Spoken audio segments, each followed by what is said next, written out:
Hello, welcome to another edition of Rachel Reads. Today we're going to be reading a story about a porcupine, and this porcupine is called Fluffy, and the story was written by a lady called Helen Lester. Let's find out what happens and why a spiky porcupine is called Fluffy. When Mr. and Mrs. Porcupine had their first child, they were delighted. Now he needed a name.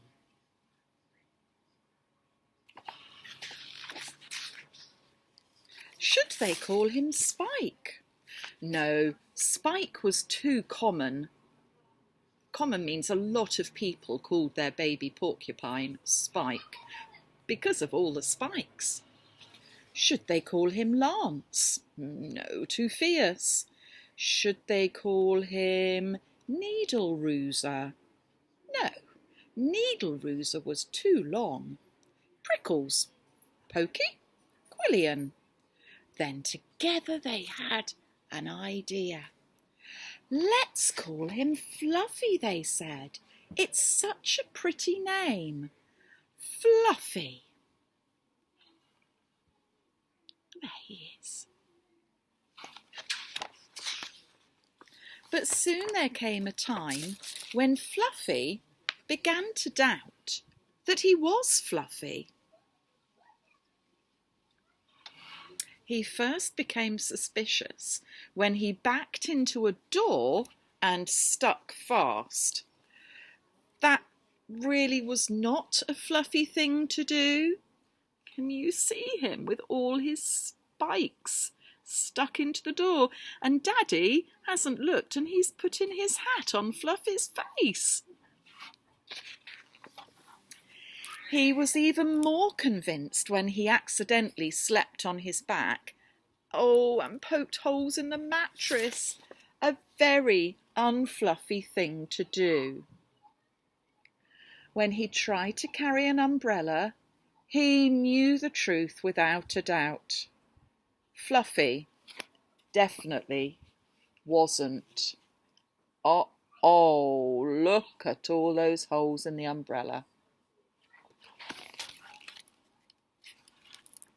So he decided to become fluffier. Oh, clouds are fluffy, he thought. I'll be a cloud. So he's climbed to the top of the tree to be a cloud.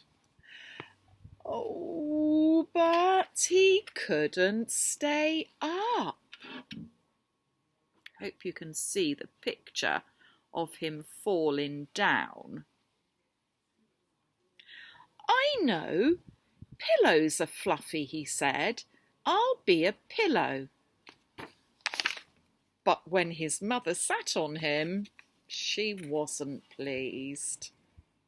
Oh, I bet that was prickly on her bottom.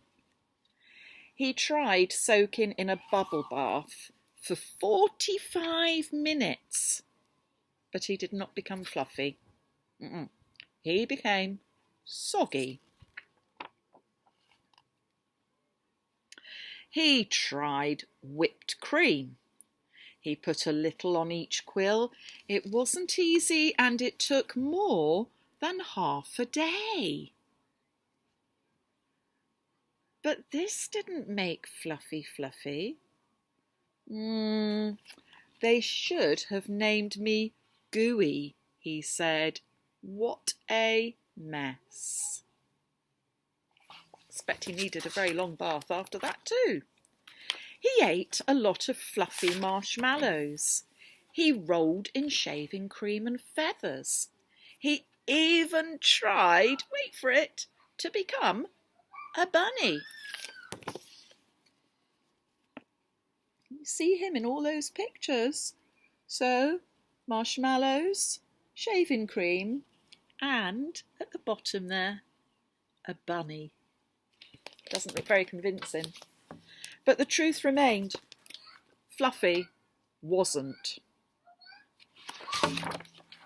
One afternoon, Fluffy set out for a walk, trying to think of ways to become fluffy. Before very long, he met a very large rhinoceros. "Rrr," said the rhinoceros. "I'm going to give you a rough time." Well, Fluffy didn't know what a rough time was, but he didn't like the sound of it at all. "What's your name, small prickly thing?" asked the rhinoceros unkindly.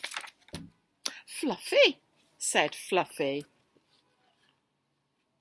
It's not a very nice rhinoceros today. Let's turn over the page. The rhinoceros smiled. He giggled. Then he laughed out loud. He rolled on the ground, he jiggled and he slapped his knees. He roared with laughter.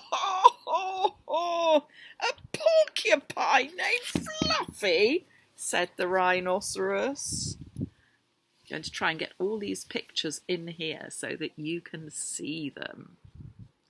Look at him laughing, look at him rolling, and poor Fluffy doesn't understand why. Fluffy was embarrassed, but he tried to be polite. "And what is your name?" he inquired. I can't say it," giggled the rhinoceros. "Hubert?" suggested Fluffy. Oops-a-daisy.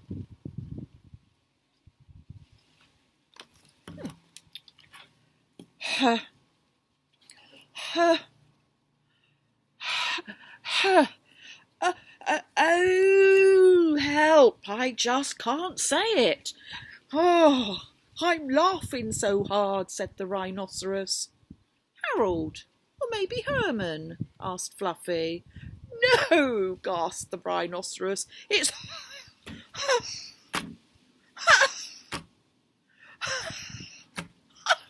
Hippo. Hippo? It's a bit strange. It's a rhinoceros. Hippo? A rhinoceros named Hippo? Fluffy smiled. He giggled. Then he laughed out loud. He jiggled and he slapped his knees. He howled with laughter. A rhinoceros named Hippo? Fluffy cried. Oh, look at them laugh. So we've got a porcupine named Fluffy and a rhinoceros named Hippo. That's very strange. A porcupine named Fluffy, a rhinoceros named Hippo. It was almost more than they could bear. Hippo and Fluffy rolled on the ground, giggling and laughing, until tears came to their eyes. At last they lay exhausted on the ground, and from that day on, they were the best of friends. And Fluffy didn't mind being Fluffy anymore, even though he wasn't. I hope you enjoyed that story. Sometimes people have names that are very different to the names that we have. And it's lovely because everybody gets to have something very special that's just theirs. I hope you've got a super name and I hope you really love it. Take care now and I'll see you next time. Bye.